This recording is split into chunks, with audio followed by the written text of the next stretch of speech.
What's up, you guys? This is Rob from Gay Guy Plays, and today on Robrants, we are going to be chatting about the best and worst Prime trailers. Now, for those of you guys who've been around for a while, we are going to exclude the old Prime trailers. Alright, new kids, back in the day, our Prime trailers were just literally, we're gonna show you glimpses of what Prime it might be. We're not gonna talk about anything else, we're just gonna give you little lit shots. But now, of course, Warframe has evolved and has given us these full-on cinematic Prime trailers, which have really changed the game. They've exposed a whole lot of lore, given us some backstory on Ballas, Margulis, the whole Orokin, you know, culture, and all of the other factions that are kind of tied into it. So I wanted to go ahead and chat about it, mainly because of the fact that I made a mistake on stream. Let's just say my ranking on stream was not quite correct. But I figured let's go ahead and take a look from worst up to my favorite Prime trailers. Now, do keep in mind that these are just my personal favorites, and each of these things means something a little bit different to me. I'm gonna pick them apart in weird ways, so, you know, they might not be the same to you. So feel free to sound off in the comments below and let me know if your list falls the same way as mine does, or if we've got some variation inside of it. We're blind to future consequence, casting our debts on those to come. But what if now the Grey Mother sought revenge?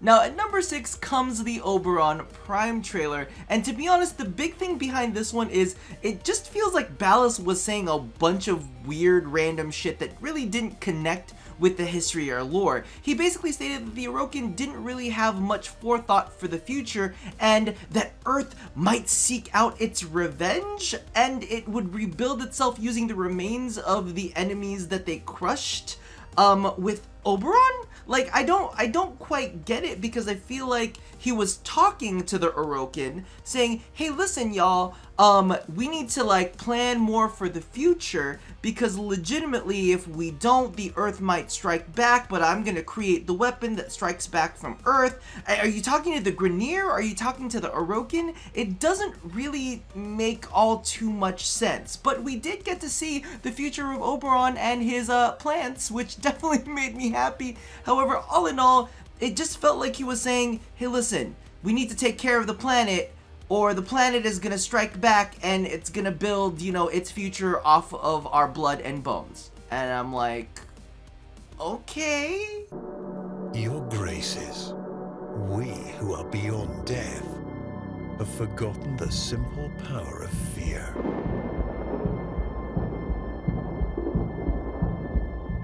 Let us now remember.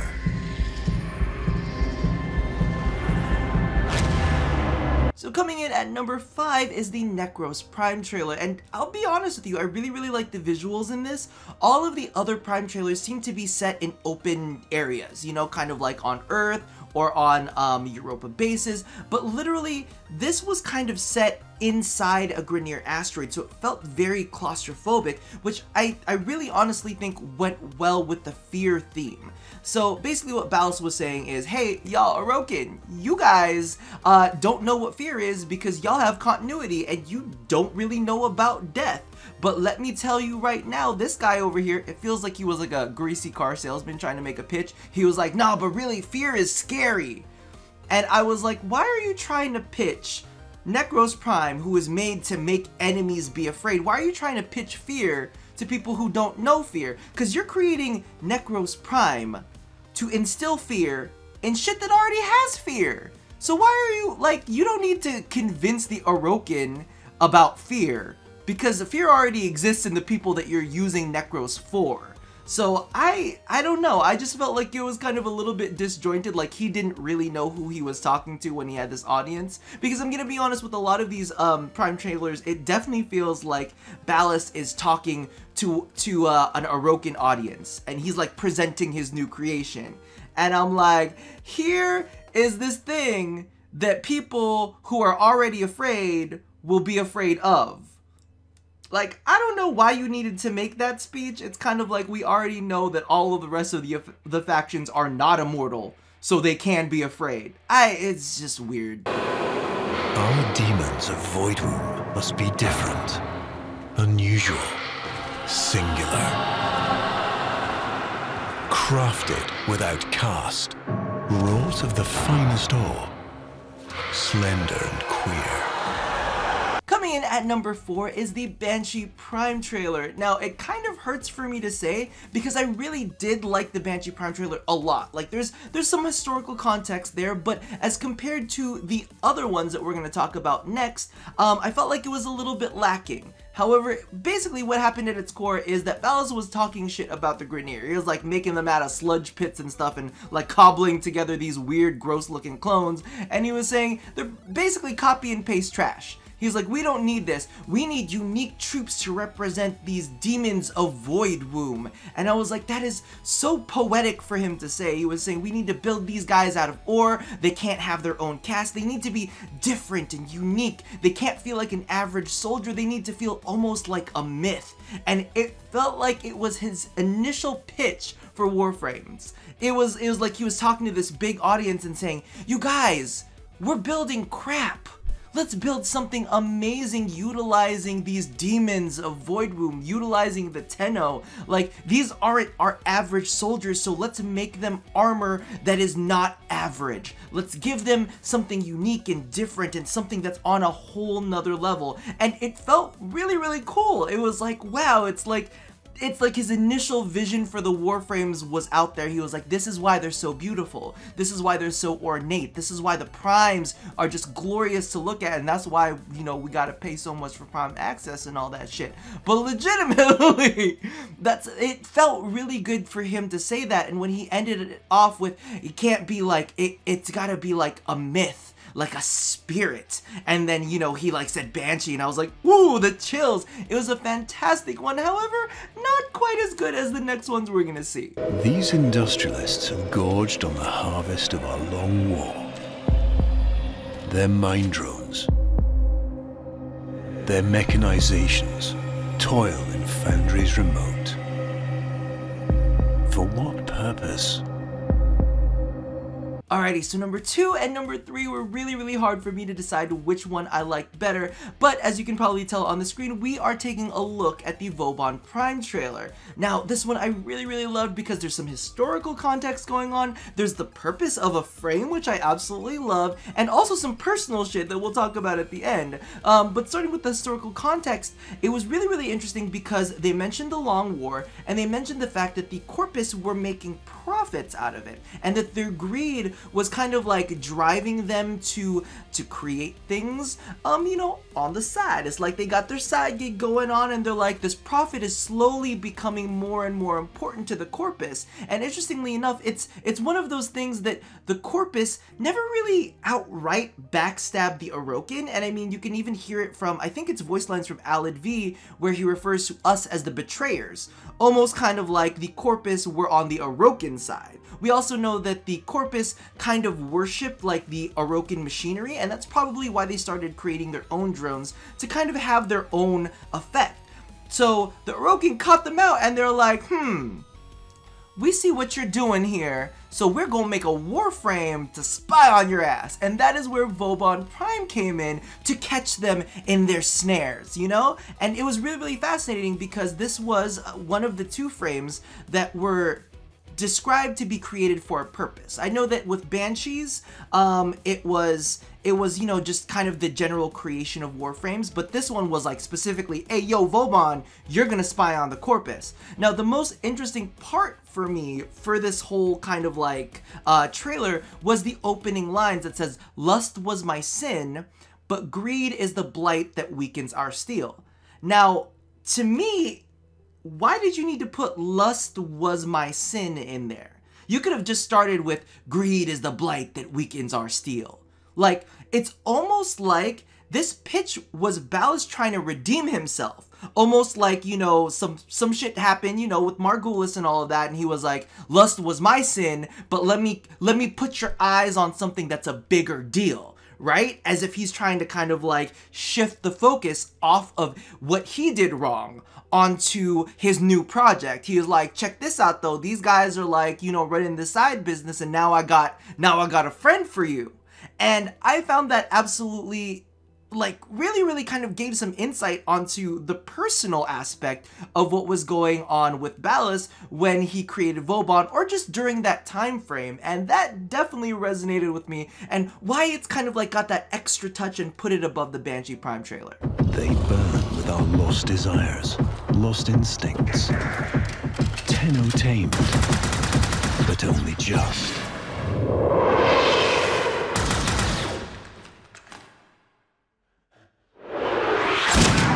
Cursed and hunted as game. Trapped and tortured. Yet they remain animals. So at number 2, and this was one of my big mistakes, because live on stream I had basically told everybody that I thought the Valkyr Prime trailer was just throwaway, that I didn't really feel like it did anything, that it just kind of showed off that weird sentient weapon. But, you know, for this video I decided to go ahead and kind of like rewatch it, dig into what was said, and I was like, damn, this is a really good trailer. Now, it basically references the fact that the Orokin are kind of like stoic, you know what I mean? They're just a little too chill. They've been resting on their laurels for a little too long, and they've been so used to the continuity, you know, that they can just jump from body to body to body, you know, they can remain pretty forever, that they're not really worried about too much, which is a complete contrast to the Tenno, which were on the Zariman, and they were put through so much shit. They were being hunted in there. You guys, you know, for those of you who played the War Within, you know some of the drama that went down in there, and including, you know, the Chains of Hero quest, which also went through some of the traumatic events that were happening. I mean, we got some kiddo action going on. So clearly, the Tenno, you know, did not come from this pretty place. The Tenno were tortured, the Tenno were put through hell, and they survived. And it's almost kind of like one of these things where the Orokin, they just survive through continuity. They don't really have to put up through too much. You know, they're on a higher level of society. And then we have these Tenno, which have been put through all kinds of hell, but they've also survived. They didn't survive through sitting on their butts and just, you know, doing, you know, this continuity stuff. They survived because they clawed and they fought for it. And that kind of felt very like bestial, and that felt really raw and instinctual, and that's what I really liked about this trailer, because they had the two big contrasts of that. However, there is like a great line that just shook me to my core, and this was really what kind of pushed it above the Vauban Prime trailer, and the line was, "Tenno tamed, but only just."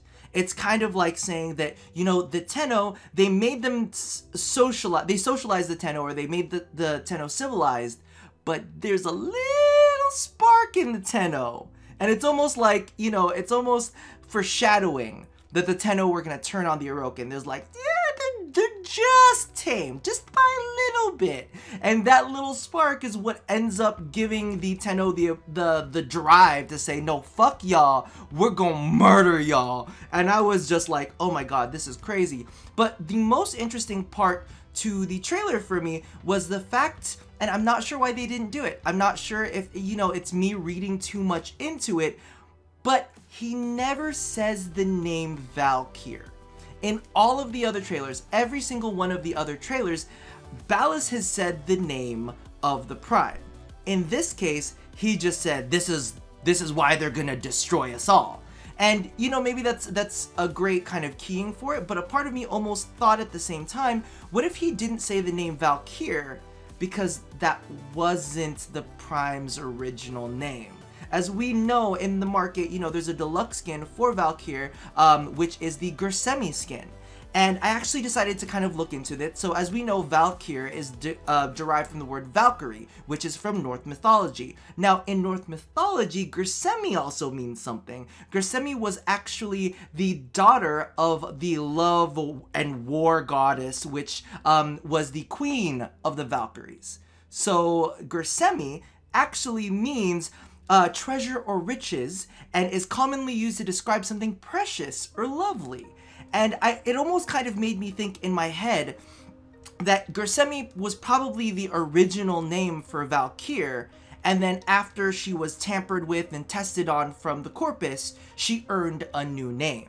And here's the really, really interesting part. So we know that Gersemi was actually a goddess that came from Freya and I think I don't know, they have like, it's a weird two-letter name, but you know, she was birthed, so she was created.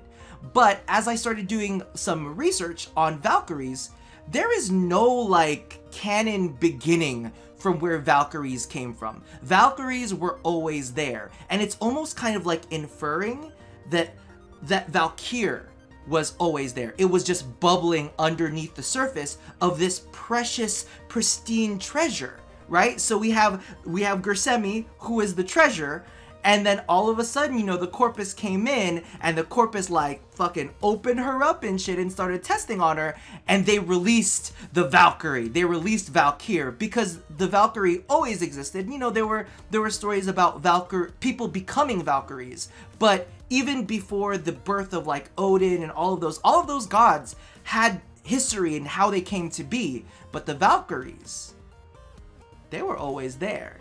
And I almost kind of feel like that's a little callback to say that inside of the Gersemi, the Valkyrie, and maybe even in all Warframes, the Valkyrie always existed. Tenno tamed, but only just. And that just was the spirit of the Valkyrie. And as you guys know, or maybe you don't know, but Valkyrie, I believe, means that it is the chooser of the slain. Now, there's a lot of history that can go into the mythology of that, but legitimately, it's just like a nice little thought there that, you know, maybe they didn't call her Valkyr because this was before the Valkyries were unleashed on the Orokin, right? You used to dream of old Earth, didn't you? Bathed in gold and solemn blue. I intend to reclaim it now from the spores and the ruin. It came to me like a proverb. Fight poison with poison. Now, at number 1 comes the Sarin Prime trailer, and I'm gonna be honest with you, this one ticked all of my boxes. D knocked it out of the park with their very first Prime trailer. It had romance, it had historical events, and it had the purpose behind creating a frame, which is something that I definitely like in trailers. It kind of like gives you the reasoning for why this needed to exist. Now, straight out of the gate, he talks about Margulis's death, and it's extremely poetic and it's very, very touching.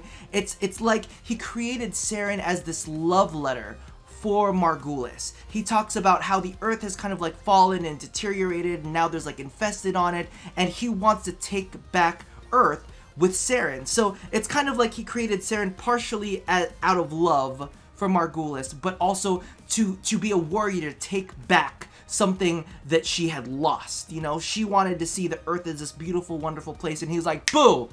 You may be dead, but I still got you, girl. I still got you. I'm gonna retake the earth for you, and it's gonna be beautiful and wonderful, and we're gonna get rid of all of this infestation, and I still got you in my heart. And I'm like, it kind of really gives a lot of his motivations for why this frame was created. And I mean, this sounds so cheesy, but if you look at her face, it looks like the shape of a heart.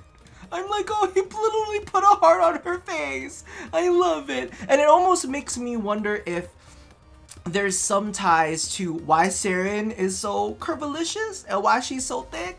Maybe Margulis had a little thickness to her, and he was like, I'm gonna make one that looks like you, babe. I'm gonna make this one be your representation. And I was like, shit. He making her all curvilicious to be in her honor, and I love that. However, it kind of comes down to this as well as one of my favorite quotes for all of this is, it came to me like a proverb, fight poison with poison. And I was like, oh, Sarin is so vicious. Like, not only did you create this out of love, but it's almost this vicious, like burning love. He's like, I will take back the earth for you. And I'm like, damn, that's some romantic ass shit. And I'm gonna be honest, that's not something that we really see in Warframe. We think of it as like ninjas and like all this weird political drama that happens with the Orokin.